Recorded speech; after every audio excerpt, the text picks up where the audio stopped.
नमस्कार, good evening. मैं सुधांशु एक बार फिर से आप सभी का इनोवेशन क्लासेज के एप्लीकेशन पे हार्दिक स्वागत एवं अभिनंदन करता हूं। और आ जाइए सब लोग, लाइव स्टार्ट करते हैं आज का सेशन बच्चों।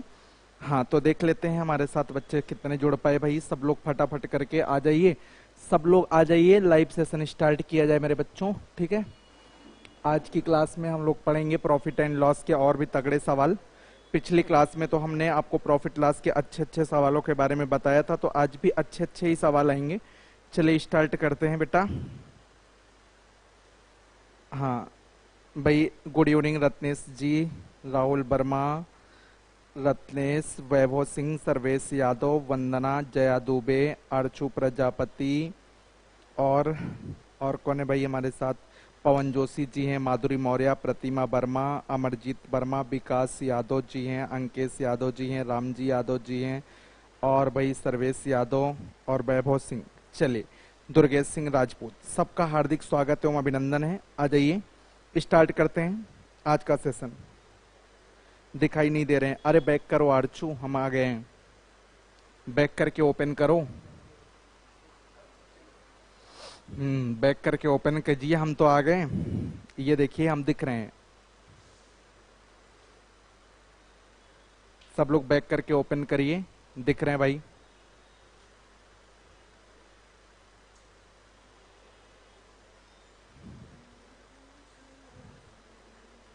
चलिए, अब दिखाई पड़े? ठीक है। हाँ, तो कल हम लोग पढ़ रहे थे कि एक व्यापारी क्रय मूल्य पे लाभ प्रतिशत की गणना कर रहा था और एक व्यापारी विक्रय मूल्य पे। उसी से आगे की चीजों को हम लोग बढ़ाएंगे। तो चलिए शुरुआत करते हैं। तो यहाँ पे सवाल आपका लिखा हुआ है। हाँ, सवाल लिखा हुआ है कि एक व्यापारी लाभ प्रतिशत की गणना क्रय मूल्य पे करता है। हाँ, ये जो अंतर 85,852 आपको दिख रहा है, वो खाली 85 लिखिएगा, 85 लिखिएगा। जहां पे आपको 852 दिख रहा था वो 85 है। ठीक है, वो 85 है, 2 हटा दीजिए। तो यहाँ पे सवाल में आपको, हाँ नमस्ते शशि वाला, ठीक है बेटा। चलो स्टार्ट करते हैं। तो सवाल ये है कि एक व्यापारी लाभ प्रतिशत की गणना क्रय मूल्य के आधार पे करता है और दूसरा व्यापारी विक्रय मूल्य के आधार पे करता है, और दोनों विक्रय मूल्य दोनों बराबर क्या लिखता है कि विक्रय मूल्य के आधार पे उनके विक्रय मूल्य समान हो। ना हो तो हटाइए, ना वर्ड, यार कितना गलत टाइप कर दिया आज लड़का। ये उनके विक्रय मूल्य समान हो, ना वर्ड काट दीजिएगा, उनके विक्रय मूल्य समान है। अच्छा विकास, तो यहाँ पे सवाल में ये कहा जा रहा है कि विक्रय मूल्य समान है, तो उनके वास्तविक लाभों का अंदर 85, 2 हटा दीजिएगा, 2 गलतियां इस सवाल में। ठीक है, 85 कर दीजिएगा। दोनों 20% लाभ का दावा करते हैं, तो 20% लाभ का दावा करते हैं, तो 20% लाभ का मतलब 1/5। पहला क्रय मूल्य पे दावा करता है, यानी कि क्रय मूल्य अगर 5 है तो 20% यानी 1 का प्रॉफिट हो जाएगा। तो सेलिंग प्राइस अगर हम यहाँ पे देखें तो सेलिंग प्राइस 5 धन 1 बराबर सेलिंग प्राइस 6 हो जाएगा। और दूसरा 20% लाभ का दावा करता है, लेकिन ये विक्रय मूल्य पे। विक्रय मूल्य का मतलब बच्चों कल समझाया था कि ये सेलिंग प्राइस है, सेलिंग प्राइस का 20% एक प्रॉफिट है। तो कॉस्ट प्राइस अगर हम निकालेंगे तो 5 में से 1 कमाया है, निकाल देंगे 4 आ जाएगा। अब दोनों का कॉस्ट और सेलिंग उठा करके लिख देंगे। सवाल एकदम फाइनल है, कल वाला ही कॉन्सेप्ट आपका दौड़ रहा है। पहला वाला 5 रुपए में खरीदा, 6 रुपए में उठा करके बेच दिया, और दूसरा वाला 4 रुपए में खरीदा लेकिन उठा के बेच दिया 5 रुपए में। दोनों का विक्रय मूल्य समान है। ये ना वाला वर्ड काट दीजिएगा बेटा, वो ना वाला हमारा टाइपर 2 बार लिख दिया। दोनों का विक्रय मूल्य समान है। दोनों का विक्रय मूल्य समान का मतलब बच्चों यहाँ पे 5 से गुणा हो जाएगा और यहाँ पे 6 से गुणा हो जाएगा। ये 5 पचे 25 हो जाएगा, ये 6 पंचे 30 हो जाएगा, 6 चौका 24 हो जाएगा बेटा, और ये 6 पंचे 30 हो जाएगा। यहाँ पे अगर देखें तो ये 5 रुपए का लाभ कमा रहा है, यहाँ पे देखें तो ये 6 रुपए का लाभ कमा रहा है। अगर हम लाभ का अंतर देखें तो मेरे बच्चों आपको अच्छे से दिखाई पड़ रहा होगा कि लाभ का अंतर जो बन रहा है, 6 और 5 का अंतर करेंगे तो 1 यूनिट का अंतर बन रहा है, यानी कि लाभ में 1 यूनिट का अंतर बन रहा है। तो लाभ में जो 1 यूनिट का अंतर है वो सवाल में गिवन है 85 रुपए, यानी कि 1 यूनिट जो अंतर बन रहा है लाभ में, वो दोनों के लाभों का अंतर 85 रुपए सवाल में दिया गया है। क्योंकि एग्जामिनर लिखता है कि उनके लाभों का अंतर 85 रुपए है, दोनों 20% लाभ का दावा करते हैं, सेलिंग प्राइस निकालना है। तो सेलिंग प्राइस 30 यूनिट पे आप निकाल लीजिए, सवाल आपका खत्म हो जाएगा। तो ये 85 गुणे 30 कर लेंगे तो 3 पचे 15, 3 अट्ठे 24, 1 25, यानी कि 2550 रुपए।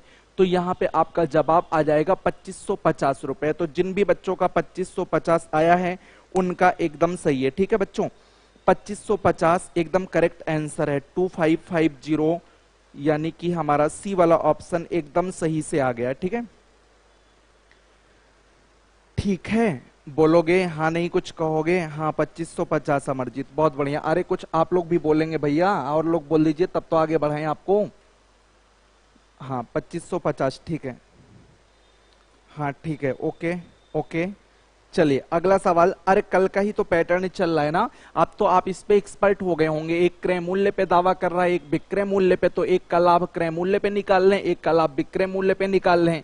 दोनों का क्रय विक्रय क्लियर करके विक्रय को बराबर कर देंगे, क्योंकि सवाल में विक्रय मूल्य बराबर करने की बात हो रही है। तो जब जब सेलिंग प्राइस बराबर करने की बात आएगी आप सेलिंग प्राइस को बराबर कर देना, कोई दिक्कत ही आपको नहीं होने वाली है, ठीक है।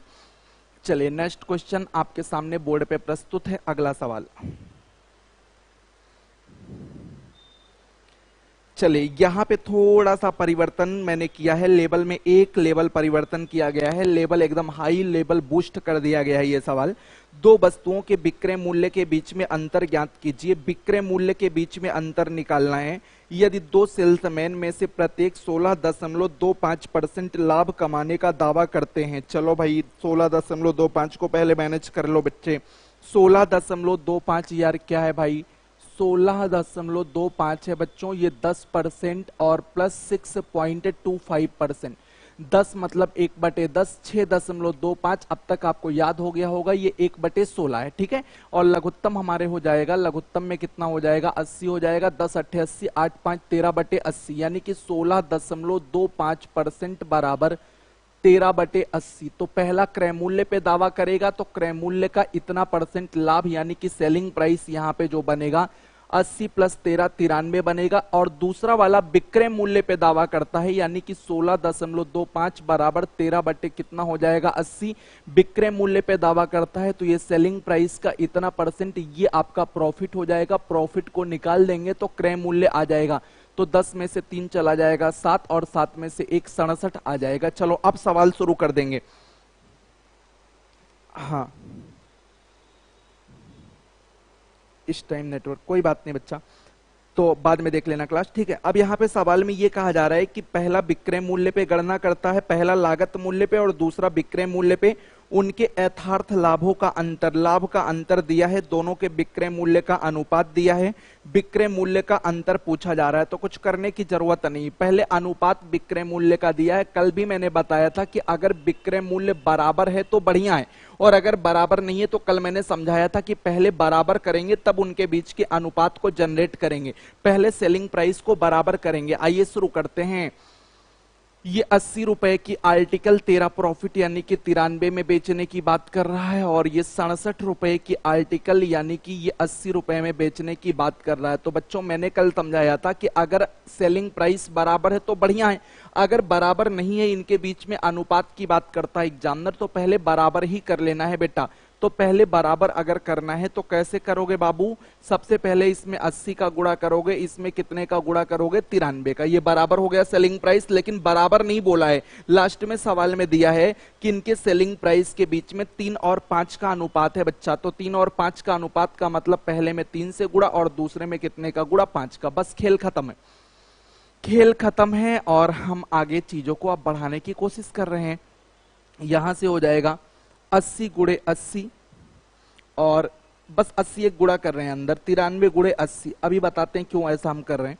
और यहां से आप 3 बाहर रखिएगा, और यहां से 67 गुणे 93, और यहां पे 93 गुणे 80, ये बन ही जाएगा। सेलिंग प्राइस बराबर हो गया। अभी ये 3 अनुपात में है, अभी ये 5 अनुपात में, ठीक है। बराबर होने के बाद 3 और 5 का अनुपात कर लिए। प्रॉफिट अगर यहां देखा जाए तो 80 दोनों में कॉमन है, 80 और 93 का अंतर 13, 13 8 104, 1040, और गुणे 3 सब में गुणा होना ही होना है, ठीक है। और यहाँ पे अगर आप देखें तो यहाँ पे प्रॉफिट हमारा कितना हो रहा है, 93 कॉमन हो जाएगा, 67 और कितना 13, 67 13 80 हो जाएगा। 13 गुणे 93, 13 3 39, 13 9 117, और 3 120 आ जाएगा। और यहाँ पे गुणे कितना आ जाएगा 3, सॉरी गुणे 3 नहीं आएगा, बल्कि गुणे में कितना आ जाएगा 5, क्योंकि बाहर कितना लिखा हुआ 5, तो अंतर कर लिए, बाहर 5 का गुणा होना ही। अब अगर हम लाभ में अंतर देखें तो लाभ में जो अंतर आ रहा है, आइए निकालते हैं, थोड़ा कैलकुलेशन भरा सवाल है। लाभ में अंतर देखेंगे तो 1040 और गुणे 3 है यहाँ पे, और यहाँ पे 1209, पहले 1209 गुणे 5 ज्यादा होगा, 1209 गुणे 5 है, और यहाँ पे 1040 गुणे 3 है। तो यहाँ पे दोनों का अंतर अगर हम करेंगे, 5 9 45, 5 0 0 और 4, 5 2 10, 5 1 5, 1 6, और यहाँ से 3 0 0, 3 चौक 12, 3 0 0 और 1 हो जाएगा, घटा दो, सॉरी, यहाँ से 5 हो जाएगा, 4 में से 2 चला जाएगा, 2 हो जाएगा, 10 में से 3 चला जाएगा, 7 हो जाएगा, और 5 में से 2725 यूनिट का डिफरेंस बन रहा है। किसमें बन रहा है? लाभों में 2725 यूनिट का डिफरेंस बन रहा है। लेकिन सवाल में कहा क्या जा रहा है वो हमें पढ़ने की जरूरत है।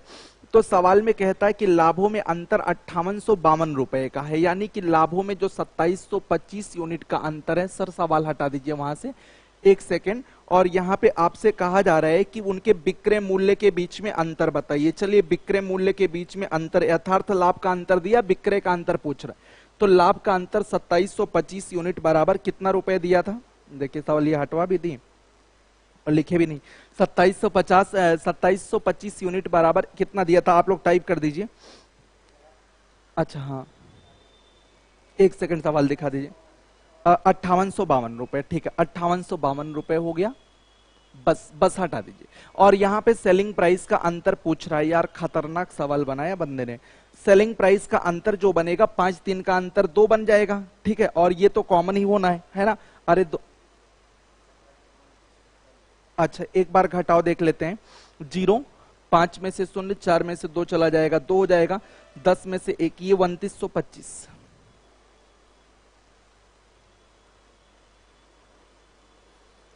5852 के बराबर है, ठीक है।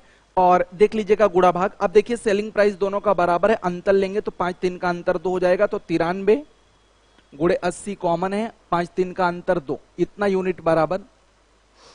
खतरनाक कैलकुलेशन हो गया। 5852, वैसे इतना कठिन सवाल नहीं आएगा। 2925, 93, 80 और 2। चलिए कटे उटेगा, क्या विचार है आपके? कटेगा यहां से 2925 जो है, 29 दोनों, ये 5852 रुपए के 5850 रुपए। अगर 50 होता तो कट जाता। 52 लिखा है। रियल सवाल है फोटोकॉपी की सर? नहीं, 2925 है, हाँ 2925 लिख दिया, ठीक है। डोंट वरी, इसको कैलकुलेट करो, मैं सवाल एक बार चेक कर लेता हूं। इसको कैलकुलेट करो बच्चों, इसको बच्चों कैलकुलेट करो, जल्दी से कैलकुलेट कर डालो।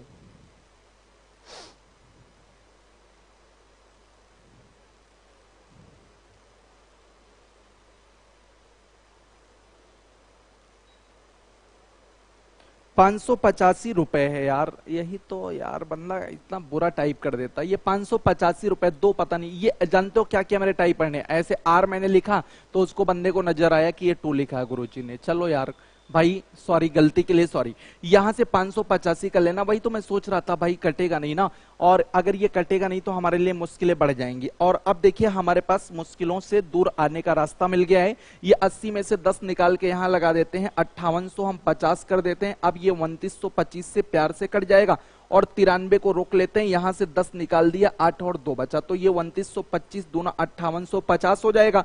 और यहां से 8 दूनी 16, चले अब गुणा कर देते हैं, 2 3 6, 2 9 18, 186, और ये हो जाएगा 8 दूनी 16, 16 छक्का 96, 16 अट्ठे 112, 112 और 9 कितना हो जाएगा? 121 हासिल आ जाएगा हमारे पास कितना? 12, 16 करने 16, 12 28, 2816 आना चाहिए। खूंखार सवाल, ठीक है। ऐसा सेलिंग प्राइस बराबर करने वाला आएगा, लेकिन ये रेशियो मैंने आगे आपको इसलिए बता दिया कि किसी भी हालत में ये सीजीएल मेंस टॉप लेवल का सवाल है, ठीक है।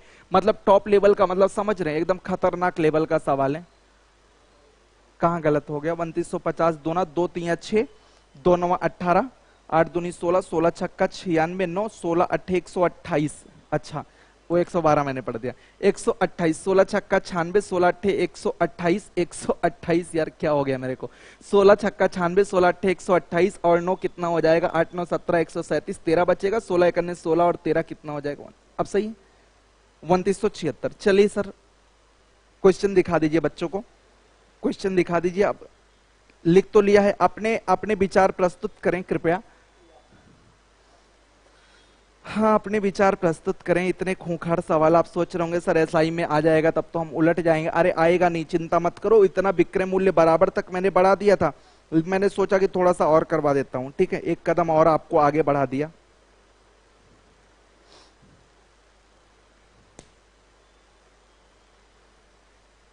हाँ क्या कहना है भाई, सेलिंग प्राइस बराबर तक तो आपने पढ़ा था, अब क्वेश्चन हटा दीजिए, एक बार देख लें लोग प्यार से। ऑप्शन तो आपको दिख ही गया ना, 2976 रुपए यानी कि पहला ऑप्शन हो जाएगा, ठीक है। हाँ लॉन्ग कैलकुलेशन है, ये तो है ही है। सवाल दमदार है, इसलिए दमदार हो गया ना कि अभी तक सेलिंग प्राइस बराबर था, लेकिन मैंने सोचा क्या जरूरी है कि सेलिंग प्राइस बराबर ही रहे। अगर कल को सेलिंग प्राइस बराबर नहीं होगा तो हम जबरदस्ती बराबर करके रेशियो में बदल देंगे। जैसे सेलिंग प्राइस समान विक्रय मूल्य का दावा कर रहे हैं, कल को दावा ना करें लोग समान विक्रय मूल्य का, तो क्या हो जाएगा। अब इस सवाल को 2 बार आप देख लीजिएगा कम से कम, ठीक है, कठिन नहीं है, बस कैलकुलेशन है। हाँ क्वेश्चन तो हम एकदम अच्छा करवा रहे हैं आपको, ठीक है, कोई भी भेदभाव नहीं कर रहे हैं, अच्छे से पढ़ा रहे हैं। और चिंता मत करना कोड सोर्स की, ठीक है, तुम पढ़ने को तैयार रहो। हमारे पास सारे चैप्टर की शूट करके वीडियो पड़ी रहेगी, ठीक है। और जब आप कहोगे तो एक एक चैप्टर का एक साथ 15 20 वीडियो दे देंगे, देखने के लिए आप तैयार रहो, ठीक है। आप देखने के लिए तैयार रहो और जितना पढ़ पाओ उतना पढ़ो, कोई दिक्कत नहीं है। मैं पूरा सिलेबस कवर करूंगा, आप एकदम निश्चिंत होकर के पढ़ो, ठीक है। चलो भैया अगला वाला सवाल आगे देखेंगे थोड़ा सा। जब लाभ या हानि वस्तुओं के रूप में हो, अब हम लोग थोड़ा सा टाइप बदल रहे हैं, कठिनाइयों से थोड़ा सा बाहर आपको लाने की कोशिश कर रहे हैं और यहाँ कैलकुलेशन खत्म। अब ये भी इंपॉर्टेंट है, देखिए मैं आपको बताना चाहूंगा कि जब लाभ या हानि वस्तुओं के रूप में हो, वस्तुओं के रूप में हो,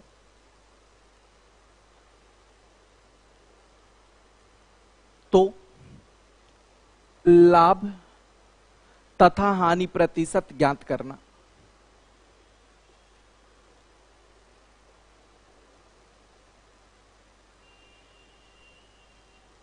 देखिए कुछ हम चेंज नहीं करेंगे, चेंज करेंगे तो ज्यादा चेंज हो जाएगा, अनुपात बनवा के करवा देते हैं सारा सवाल, ठीक है। अनुपात बना के करवा देंगे, कोई भी तकलीफ आपको नहीं होगी, आप आराम से सवाल को बना लेंगे, ठीक है। तो देखिए पहला सवाल आपके पास लिखा हुआ है, क्या लिखा हुआ बच्चों, 24 सेबों का क्रय मूल्य 18 सेबों के विक्रय मूल्य के बराबर है। तो 24 का क्रय मूल्य आप ऐसे लिख लेंगे, 24 का क्रय मूल्य यानी कि कॉस्ट प्राइस जो है वो 18 के विक्रय मूल्य के बराबर है, 18 के सेलिंग प्राइस के बराबर है। तो यहां से सीपी अपान एसपी अगर हम लोग बनाएंगे, एसपी को इधर लाएंगे तो ये 18/24 हो जाएगा, 6 त्रिक 18, 6 चौक 24। तो सीपी और एसपी का रेशियो आपको मजे से दिखाई पड़ रहा होगा, 3 रेशियो कितना है 4। तो सीपी अगर 3 है तो एसपी हमारी कितनी है 4 है। प्रॉफिट कितने का हो रहा है बेटा 1 का हो रहा है। तो प्रॉफिट परसेंट आप सभी लोग समझते हो ना, प्रॉफिट परसेंट बराबर 1 का प्रॉफिट बच्चों और बटे कॉस्ट प्राइस गुणे में 100 कर देंगे, 1/3 बोले तो 33 whole 1/3%। This is proper answer of this question and 33 whole 1/3, ठीक है। इजी है, इस तरह का सवाल आएगा ज्यादा से ज्यादा, ठीक है। तो 33 से ही 1/3 यहाँ पे राइट आंसर आप लोग कर लेंगे। मुझे लगता है कि आप समझ पा रहे होंगे, ठीक है। और एक बात और समझा दूं, देखो यहाँ पे वस्तुओं में क्या होता है मेरे बच्चों, आप ध्यान से सुन लो पहले मेरी बात। जैसे कोई आदमी 24 वस्तु खरीद के ला रहा है, आप मेरी बात तो सुन लो, 24 वस्तु खरीद के ला रहा है। अब 24 वस्तु अगर वो खरीद के ला रहा है और वो 18 ही वस्तुएं मार्केट में बेच रहा है और पैसे उसके वापस आ जा रहे हैं, तो इसका मतलब जानते हो क्या हुआ कि जैसे कोई 24 पैकेट पार्ले जी बिस्कुट लेके आया और वो मार्केट से ला करके अपनी दुकान में रख दिया और उसमें से 18 ही पैकेट उसने बेचा, तो उसने क्या कहा कि हमारा 24 का दाम निकल गया, यानी कि हमारे पास 6 पैकेट बिस्किट अभी भी बच रहे हैं। तो यहाँ पे प्रॉफिट हमें कितने पैकेट बिस्किट का हो रहा है 6 पैकेट। तो जब आप कम वस्तुओं को बेच के ही अपने पैसे निकाल ले जाओ, आपके दुकान में अभी वस्तुएं जो बची हैं 6, उसको भविष्य में आप बेचेंगे और बेच के क्या कमाएंगे, लाभ कमाएंगे। यानी कि 24 वस्तुओं का दाम आपने 18 ही वस्तुओं को बेच करके निकाल दिया है। तो वैसे भी इस चीज को हम डायरेक्ट भी समझ सकते हैं कि यहां पे हमें 6 आर्टिकल का प्रॉफिट हो रहा है बच्चों। और ऐसे सवालों में जब हम डायरेक्ट कर रहे होते हैं तो हम वस्तुओं के केस में सेलिंग वाले मुद्दे को बटा में कर लेते हैं। वैसे तो मैंने पढ़ाया कि हमेशा कॉस्ट प्राइस ही करेंगे, आप देख ही रहे हैं, लेकिन अगर आप डायरेक्ट करना चाहते हैं तो आपको 6 आर्टिकल का प्रॉफिट हो रहा है। 6 आर्टिकल आपकी प्रॉफिट हो गई क्योंकि आप कम ही बेच रहे हैं और आपके पैसे निकल जा रहे हैं। 6 आर्टिकल बच रही है, अगर बच जा रही है तो प्रॉफिट है भाई, आपकी वस्तुएं आपके घर बच रही हैं, उसको आप बाद में बेचोगे, लाभ कमाओगे। 6 आर्टिकल का प्रॉफिट है और यहां पे सेलिंग को बटा में कर लेते हैं गुणे 100। तो 6 त्रिक 18 कर लेंगे, 1/3 बोले तो 33 होल 1/3। इस क्वेश्चन को और आप तेज गति पकड़ा सकते हैं, ठीक है। तो 6 वस्तुओं का प्रॉफिट हो रहा है। जब आप कम वस्तुओं को बेच करके अपने पैसे निकाल लेते हैं तो आपका प्रॉफिट है। और सपोज दैट आप 24 लाए हैं और आपको 30 बेचना पड़ा इसका दाम निकालने के लिए, इसका मतलब 6 जो घर में थी वो भी बिक गई, वो आपका घाटा है। और जब वस्तुओं का मामला होता है तो अपन सेलिंग प्राइस करते हैं। अगर आप रेशियो से ना निकालना चाहें तो वस्तुओं के मामले में मेरी बात कान खोल के सुन लेंगे, वस्तुओं में जब लाभ हानि होगा, रुपए में नहीं होगा, तो सेलिंग प्राइस कर लेंगे अगर आपको डायरेक्ट लगाना है तो। नहीं तो आप इस सब पचड़े में ना फंसिए, रेशियो बनाइए, सुकून में रहिए, ठीक है। जो पढ़े थे वही सही है, ठीक। हाँ, तो अगला सवाल लिखा है 24 सेबों का क्रय मूल्य 18 के विक्रय मूल्य के बराबर। ये पहला हो गया। दूसरा सर बढ़ा दीजिएगा, क्वेश्चन नंबर 2 लिखा है 2750 संतरों का कॉस्ट प्राइस। रेशियो बनाएंगे तो 2750 का सीपी बराबर है कितने को बेच दिया आपने, 2500 को बेचा और पैसा वापस लौटाया। अब की बार भी 250 संतरा बच रहा है तो प्रॉफिट हो जाएगा। लेकिन अगर आप रेशियो बनाना चाहते हैं तो सीपी अपान एसपी, इसमें कोई बकवास नहीं है।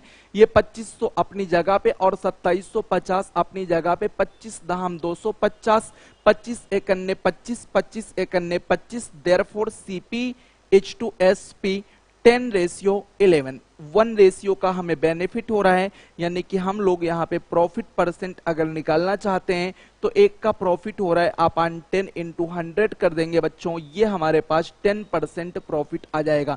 ये आपका प्रॉपर तरीका है, ठीक है। लेकिन अब हम इस बात को अगर डायरेक्ट समझदार हैं तो हम इस बात को डायरेक्ट भी समझ सकते हैं कि 2750 के बदले 2500 ही बेचा जा रहा है। यानी कि 250 वस्तुएं जो बच रही हैं वो हमारी कल को प्रॉफिट कराएंगी। और यहाँ पे वस्तुओं का मामला है इसलिए आप सेलिंग को लिख लीजिए और गुणे में 100 कर लीजिए, 25 दाम हो जाएगा और यहां से कट मार देंगे तो भी आपका उत्तर जो है 10% आ जाएगा। रेशियो बनाने की जरूरत नहीं पड़ेगी, ठीक है। तो 2 तरीका मैं बता रहा हूं, पहले पुराना वाला तरीका रेशियो वाला आपका चल ही रहा है। बाकी आप थोड़ा सा अगर आड़ा तिरछा मारना चाहते हैं, सवाल को गति पकड़ाना चाहते हैं तो ऐसे भी आप प्रोसेस अपना सकते हैं। जब वस्तुएं हैं तो सेलिंग को बटा में करके इस तरह के सवालों को थोड़ा तेज गति पकड़ाया जा सकता है, ठीक है।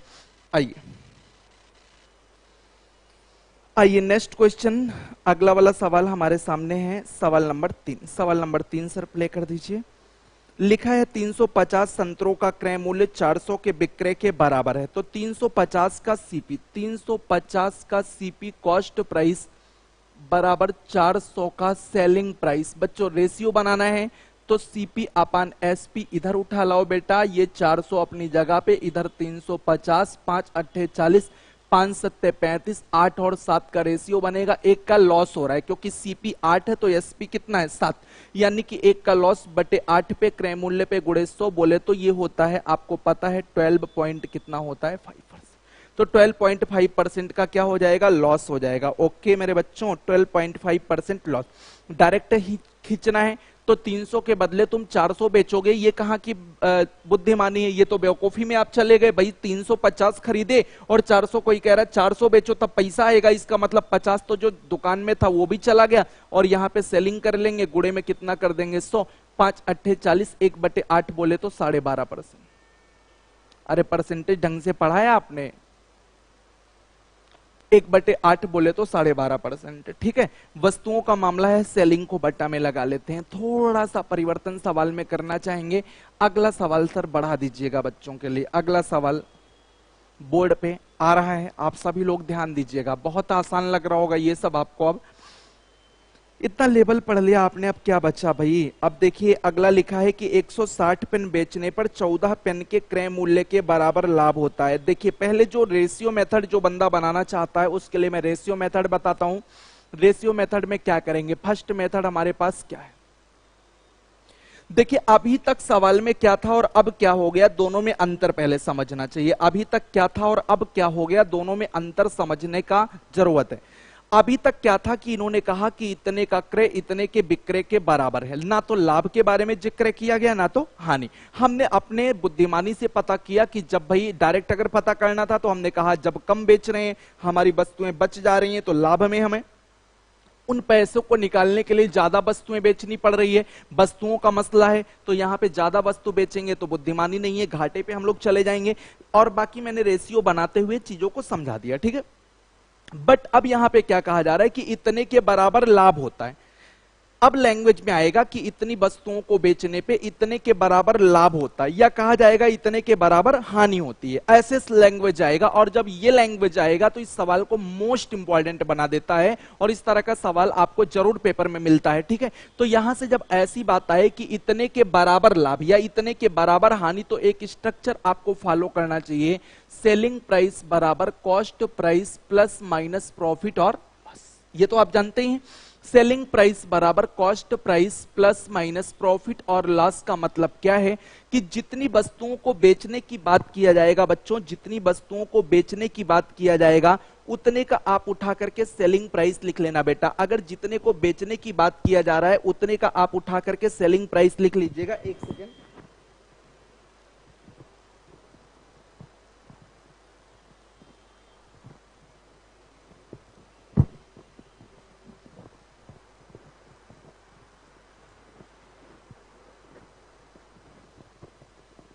हाँ मैं कह रहा था कि जितने को बेचने की बात किया जाएगा उतने का सेलिंग प्राइस लिख लेना, और तुरंत का तुरंत आप कसम खा लो उतने का कॉस्ट प्राइस भी लिखना है। एक सवाल ढंग से समझेंगे 10 अपने आप करेंगे। देखिए लिखता क्या है, 160 पेन बेचने पर, तो हम लिखेंगे 160 पेन का सेलिंग प्राइस। 160 पेन बेचने पर हम लिखेंगे 160 पेन का सेलिंग प्राइस। देखिए बेटा अगर कोई भी दुकानदार अपनी वस्तुओं को मार्केट में बेचता है ना, तो उसकी सबसे पहले ख्वाहिश होती है कि उसका क्रय मूल्य वापस आ जाए। क्रय मूल्य वापस लाना पड़ेगा। अब क्रय मूल्य से ज्यादा मिलेगा तो कहेंगे लाभ पे है, और कम मिलेगा तो कहेंगे हानि पे। तो जितनी वस्तुओं को बेच रहे हैं एट फर्स्ट उनका कॉस्ट प्राइस हम लिखेंगे, तो 160 का सेलिंग प्राइस बराबर तत्काल लिखेंगे 160 का कॉस्ट प्राइस, ये लिख दिया। अब प्रॉफिट है तो प्लस लिखेंगे, लॉस है तो क्या लिखेंगे बच्चों, माइनस लिखेंगे। लेकिन अब अगली जो लाइन आ रही वो भी बड़ी ध्यान देने वाली बात है। लिखता है कि 14 पेन के क्रय मूल्य के बराबर। देखो बेटा ये क्रय और विक्रय दोनों होता है, तो 14 का कॉस्ट प्राइस के बराबर लाभ हो रहा है, तो हम लोग यहां पे कॉस्ट प्राइस लिखेंगे, ठीक है। अब कॉस्ट कॉस्ट दोनों जुड़ जाएंगे। 160 का एसपी बराबर 160 का एसपी बराबर 174 का सीपी। बोलो 174 का सीपी। और यहां से एसपी अपान सीपी अगर ले आएंगे तो 174 बटे 160, 2 अट्ठे 16, 1 17। ये 80 रुपए की वस्तु 87 में, क्योंकि सीपी आपका बाद में लिखा है, आपका मन करे तो यहां पे आप फिर से सजा लीजिए। सीपी 80 है, सीपी के सामने और एसपी के सामने 87। यहां पे प्रॉफिट हो रहा है कितने का, 7 का। तो प्रॉफिट परसेंट अगर आप निकालेंगे, 7 का प्रॉफिट बटे 80 गुणे में कितना हो जाएगा, 20 चौक 80, 20 2500, 35 बटे 4, 4 अठे 32, 3 35, 4 सत्ते 28, 2 30, 8.75% का क्या होगा। तो इस सवाल में आंसर आएगा 8.75% का प्रॉफिट आएगा। क्या क्या लिख दिया बच्चों, 8.75% का लाभ आएगा, ठीक है। 8.75% इसका राइट आंसर होगा बेटा, ठीक है। अब समझो, आराम से समझो, पहले ये बेसिक तरीका सीख लो, ठीक है। बेसिक तरीका क्या मैंने बताया, सुन जाओ, इधर इधर सुनो। देखो मैंने ये बताया बेटा कि अगर कभी भी ये कहा जाए कि इतने के विक्रय या इतने के क्रय मूल्य के बराबर लाभ होता है या हानि होती है, जब लाभ या हानि का जिक्र किया जाएगा तो हर वक्त हमें जितने को बेचने की बात कहेंगे आप कसम खा लीजिए उतने का विक्रय लिख के तत्काल उतने का क्रय आपको लिखना है। अगर लाभ होगा तो प्लस लगाना है, हानि होगा तो माइनस लगाना है। अब 14 के कॉस्ट प्राइस के बराबर यहां पे लाभ हो रहा है तो 14 का कॉस्ट लिख देंगे, कॉस्ट कॉस्ट बिरादरी है जुड़ जाएंगे। अब यहां से एसपी अपान सीपी 174/160 आ जाएगा, सीपी के सामने सीपी, एसपी के सामने एसपी, 7 का प्रॉफिट हो रहा बटे 80/100। इस तरह से भी इस सवाल को आप आराम से लगा सकते हैं। ठीक है, तो देखिए ये आपका पहला तरीका हुआ। दूसरा तरीका हम आपको और अच्छा बताने की कोशिश करेंगे, आप सभी लोग ध्यान दीजिएगा। दूसरा तरीका हम आपको और अच्छा बताने की कोशिश करेंगे, आप ध्यान दीजिएगा, उसमें भी आपको मजा आएगा।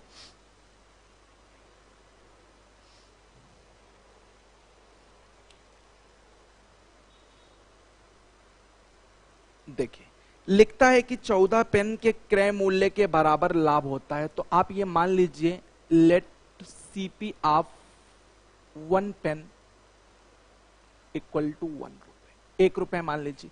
तो जो प्रॉफिट आएगा वो एक प्रॉफिट जो आ रहा है कितने पेन के बराबर, 14 पेन के, तो 14 रुपए आ जाएगा। यानी कि जो प्रॉफिट आ रहा है वो 14 पेन के क्रय मूल्य के बराबर आ रहा है। एंड टोटल सीपी 160 पेन खरीदे हैं तो 160 का 160, तो प्रॉफिट परसेंट आ जाएगा 14 रुपए का लाभ बटे 160 गुणे में कितना आ जाएगा 100, 2 सत्ते 14, 2 अट्ठे 20 चौक 80, 20 पंचे 100, 35/4 बोले तो 8.75। ठीक है, तो एक पेन का कॉस्ट प्राइस जिसके रूप में लाभ होगा वही माना जाएगा, ध्यान रखेंगे। अगर कॉस्ट प्राइस के रूप में लाभ हो रहा है तो कॉस्ट प्राइस मानेंगे, ध्यान रखेंगे इस बात को।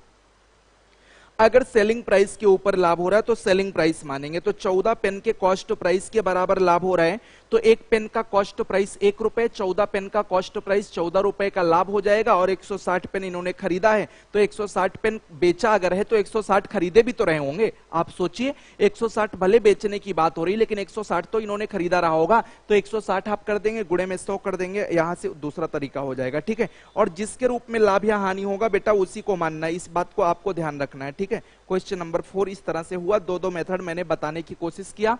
अब हम लोग सवाल नंबर 5 की तरफ बढ़ेंगे। क्वेश्चन नंबर 5,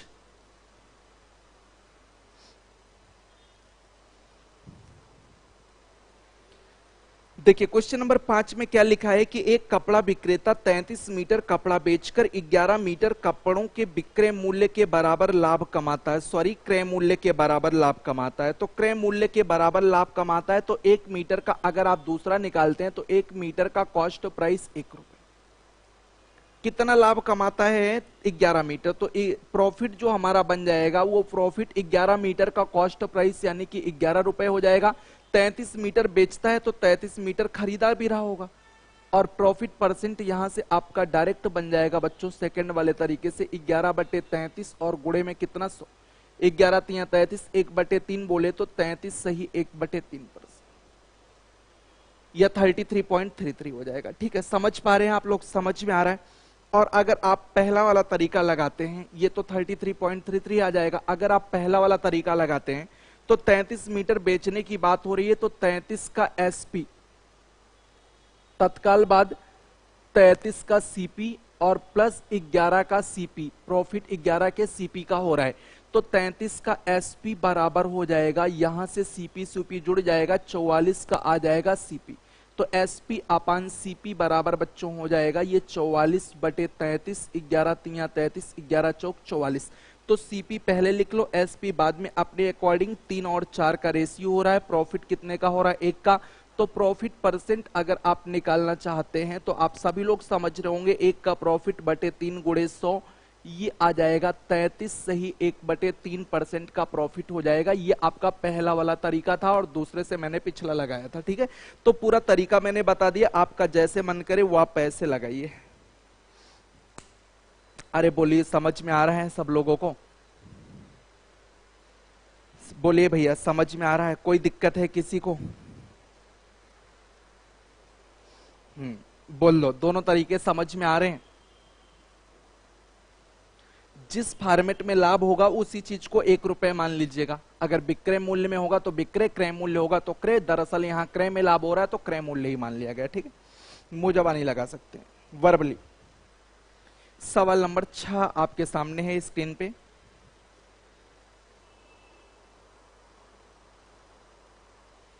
चलिए देखिए, लिखा है यही सवाल है लेकिन सवाल में एक परिवर्तन है, वैसे मत देखना। सवाल में परिवर्तन क्या दिखता है कि 11 मीटर कपड़े के विक्रय मूल्य के बराबर। अरे सेम है लेकिन ये विक्रय मूल्य बच्चों।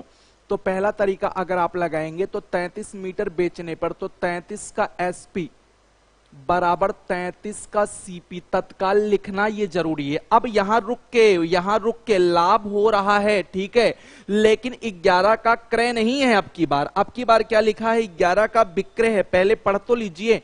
तो अब की बार 11 के सेलिंग प्राइस के बराबर प्रॉफिट हो रहा है, ठीक है। अभी कॉस्ट था, अब क्या आ गया, सेलिंग। यही चीज देखना है, यही बच्चे गलती करते हैं।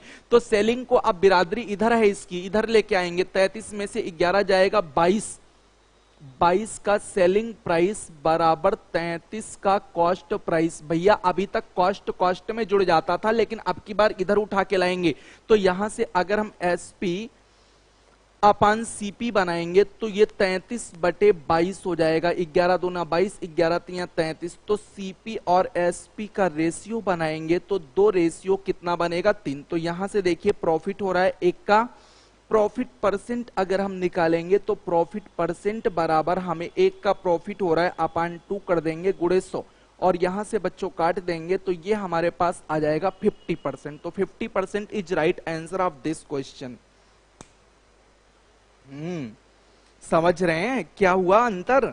यहां पे सीपी नहीं है, यहां पे क्या हो रहा है, एसपी के बराबर लाभ हो रहा है। तो एसपी भाग के उधर से इधर आएगा। ठंडे दिमाग से सीख लो, नहीं तो लैंग्वेज बदलती है तो जिंदगियां भी बदल जाती हैं बहुत बार, ठीक है। इसलिए परीक्षा से पहले आप अपने आप को श्योर करें कि कहां पे कौन सा अंतर है, डिसाइड करें आपको कैसे कौन सी चीज को मैनेज करना है, ठीक है। चलिए मैं आपको एकदम अच्छे लेवल की मैथ पढ़ा रहा हूं, इससे ज्यादा लेवल आप कहीं भी कोचिंग कर लेंगे पूरे हिंदुस्तान में तो यूपीएसआई का कोई आपको नहीं पढ़ाएगा। आप यकीन ना हो तो और जगह देख लेना, ठीक है। वैसे आप देखोगे क्यों, आप तो हमारे भाई बहन हो, आप तो हमसे पढ़ रहे हो, फिर देखने की क्या जरूरत, ठीक है। चलो भाई, हाँ समझ में आ गया,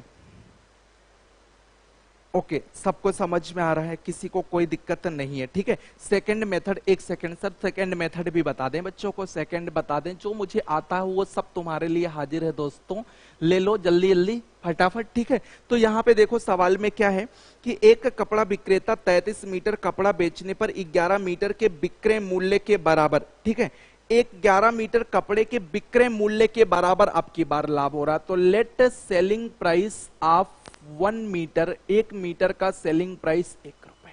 बेटे सेलिंग प्राइस क्यों माना आपकी बार, मैंने कहा कि जिसमें लाभ होगा वही मानेंगे, ठीक है। तो 1 मीटर का सेलिंग प्राइस 1 रुपए, तो हमें जो प्रॉफिट हो रहा है वो 11 मीटर के सेलिंग प्राइस के बराबर हो रहा है, यानी कि प्रॉफिट 11 रुपए, ठीक है।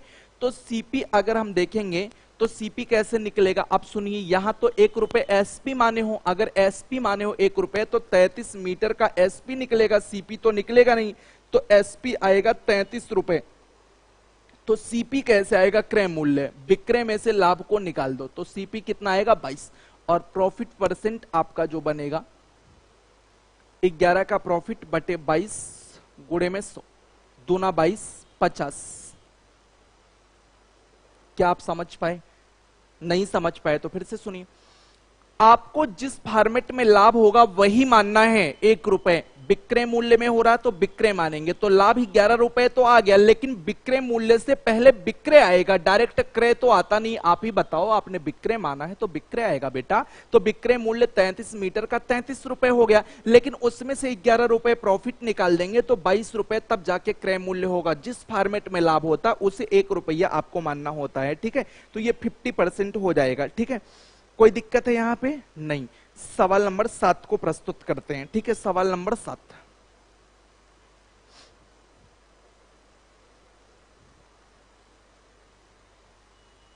क्वेश्चन नंबर 7 प्रस्तुत है आपके सामने। चलिए, एक व्यक्ति ने 250 कुर्सियां बेची, क्या मैं सेकंड मेथड से तेज गति पकड़ा सकता हूं? आप बोलिए हाँ सर पकड़ा सकते हैं, क्योंकि 50 का सेलिंग के बराबर प्रॉफिट हो रहा है। एक का सेलिंग 1 रुपए मानो तो 50 का 50 रुपए आएगा, 250 का सेलिंग 250 आएगा, उसमें से 50 रुपए लाभ निकाल लोगे तो 200 रुपए कॉस्ट आ जाएगा, 50/200 यानी कि 5 चौक 20, 25% आ जाएगा। कितना आ रहा? बी वाला आ जाएगा मोजाबानी, बोलो यार 25 आ जाएगा मोजाबानी, बोलो भाई 25। लिखवा लोगे क्या मुझसे? लिखवा के ही छोड़ोगे? चलो लिख दिया। 250 का सेलिंग, 250 का सेलिंग में बेसिक कर देता हूं तो 250 का सीपी तो लिख ही देंगे। 250 का जितने को बेचेंगे उतने का क्रय तो मिलना चाहिए भैया। 50 का सेलिंग प्रॉफिट हो रहा है तो 50 का एसपी, एसपी इधर आएगा 200 का एसपी बराबर 250 का सीपी। अभी भी समझ दो, 250 खरीद के 200 बेच रहे, 50 का प्रॉफिट आएगा, बच्चे एसपी हो जाएगा। वैसे भी कर लेते हैं, ठीक है। या रेशियो बना लो, कई तरीका तो बताया। रेशियो बना लो, एसपी अपन सीपी बराबर 250/200। अब रेशियो बना ही लो, 25 10 में 25 8 2 चौक 8 2 पंचे 10, 4 में खरीद के 5 में बेचा, 1 का प्रॉफिट बटे 4 गुणे 100। दरअसल ये क्रय के सामने क्रय, विक्रय के सामने विक्रय। तो यहां से प्रॉफिट परसेंट आपका आ जाएगा, प्रॉफिट परसेंट 1/4, 1/4 बोले तो बेटा 25%। हाँ नहीं, कमेंट आता अमरजीत, सही समय से आता, ठीक है। आपका 25 आया था, चलिए ठीक है। तो यहां से आपको समझ में आ गया। बाकी एक का एसपी 1 रुपए तो 50 का एसपी 50 रुपए, यानी कि 50 रुपए का प्रॉफिट आया। 250 का एसपी पहले निकलेगा, 250 में से 50 रुपए का प्रॉफिट निकाल देंगे तो क्रय 50 निकालने के बाद क्रय मूल्य 200 आ जाएगा। मुंह जबानी बता रहे हैं कि एक का एसपी मानो, क्योंकि प्रॉफिट एसपी में हो रहा है। एक का एसपी 1 रुपए तो प्रॉफिट एसपी में हो रहा है तो प्रॉफिट 50 रुपए। 250 का एसपी पहले निकलेगा क्योंकि एसपी सवाल में माना है, तो 250 का एसपी 250 रुपए। तो सीपी कितना हो जाएगा भैया? 250 में बेच के 50 का लाभ कमाए तो सीपी कितना हो जाएगा? मुजबानी 200 हो जाएगा।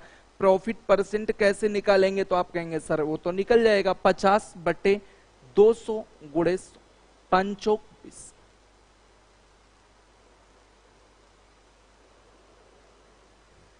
बोलिए भैया ठीक चल रहे हैं? हाँ सही है, सबको समझ में आ रहा है?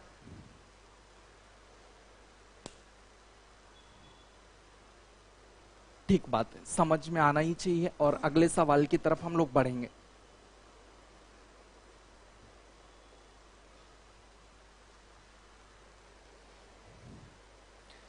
सवाल नंबर 8 है, 100 पेंसिल बेचने पर 20 के सेलिंग प्राइस के बराबर लाभ। एक का सेलिंग प्राइस 1 रुपए, 20 का सेलिंग प्राइस 20 रुपए, तो 20 का लाभ हो जाएगा। 100 के सेलिंग प्राइस में से 20 का लाभ निकाल देंगे तो 100 रुपए में से 20 रुपए निकाल देंगे, 80 हो जाएगा, गुणे में 100 हो जाएगा, 20 चौक 80, 25 आ जाएगा। अब लिखूंगा नहीं यार, अरे बोलो ना। एक का विक्रय 1 रुपए, 20 का विक्रय 20 रुपए और 20 का लाभ हो रहा है, यानी कि लाभ हमारा 20 रुपए हो गया। अब 100 का विक्रय 100 रुपए ही पहले बनेगा, विक्रय में से लाभ निकाल दो तो 80 रुपए आ जाएगा। ये आराम से हो जाएगा, ठीक है, लिखूंगा नहीं भैया। सवाल नंबर 9,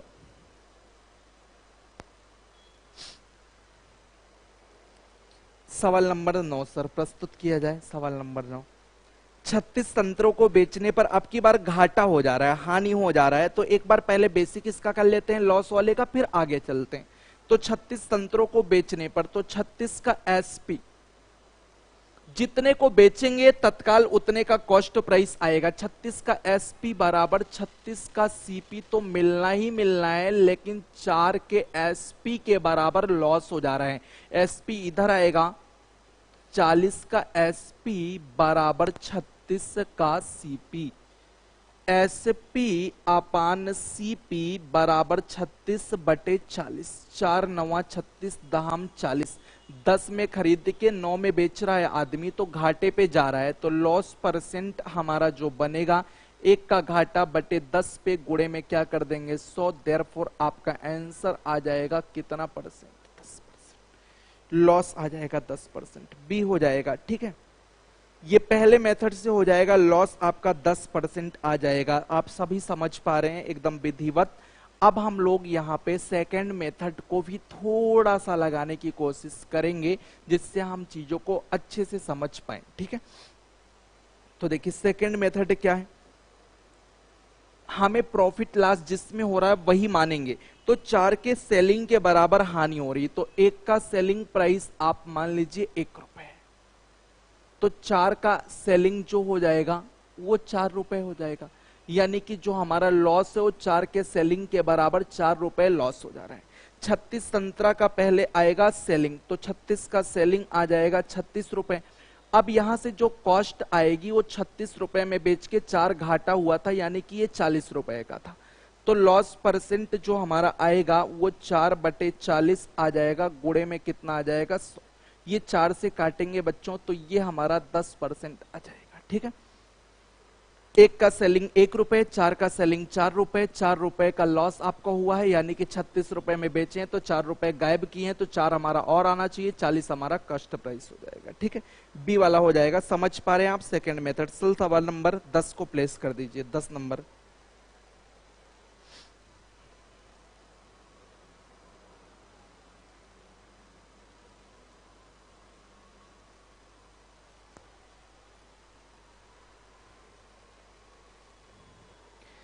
तिरसठ अमरूद बेचने पर एक विक्रेता को 9 अमरूद के विक्रय मूल्य के बराबर हानि होती है। देखो लॉस होता है, तो एक का लॉस, एक का सेलिंग प्राइस 1 रुपए, तो लॉस 9 के सेलिंग प्राइस के बराबर 9 रुपए लॉस। 63 अमरूद का एसपी निकालेंगे, 63 को बेचा है तो 63 रुपए। अब यहां से कॉस्ट कैसे निकालेंगे भैया, 63 में बेचे हैं तो 9 रुपए लॉस हुआ है, 9 जोड़ दीजिए, 63 9 कितना हो जाएगा 72। लॉस परसेंट कैसे आएगा आपको पता है, 9/72 गुणे कितना 100, 9 8 72, 1/8 बोले तो 12.5%। धुआंधार देखिए स्पीड आपकी बन रही कि नहीं बन रही, 12.5%। ऐसे ही सवाल आता है 12.5% लॉस, समझ रहे हैं, ऐसे ही सवाल आता है। अब ऐसा सवाल आएगा तो यार हमारा प्रत्येक बच्चा धुआं मचा के चलाएगा। एक बार तो आपको प्रैक्टिस करनी पड़ेगी बच्चों, ठीक है। प्रैक्टिस करेंगे तभी जाकर के आपको मजा आने वाला है, तो बेटा प्रैक्टिस तो करना ही पड़ेगा, प्रैक्टिस करेंगे तो मजा आ जाएगा आपको, ठीक है। चलिए अगले वाले सवाल पे चलते हैं बच्चों। सवाल नंबर 11 सर दिखा दीजिए बच्चों को। अब देखिए थोड़ा सा परिवर्तन है, भाषा में परिवर्तन। बहुत बढ़िया अमरजीत जी, चलिए सबको समझ में आ रहा है। और यहां पे 11 नंबर देखिए, रुपए की बात कर दिया है, अभी तक सिर्फ वस्तुओं की बात हो रही थी, अब थोड़ा सा परिवर्तन है और यहां रुपए की भी बात की जा रही है। तो डोंट वरी माय फ्रेंड्स, एक लाइन आपको और लिखना है। 17 गेंदों को 720 में बेचने पर, तो 17 का सेलिंग प्राइस 720 रुपए छोड़ दीजिए, अभी उससे कोई मतलब नहीं है, बस आप जैसे पढ़ते थे वैसे लिखिए।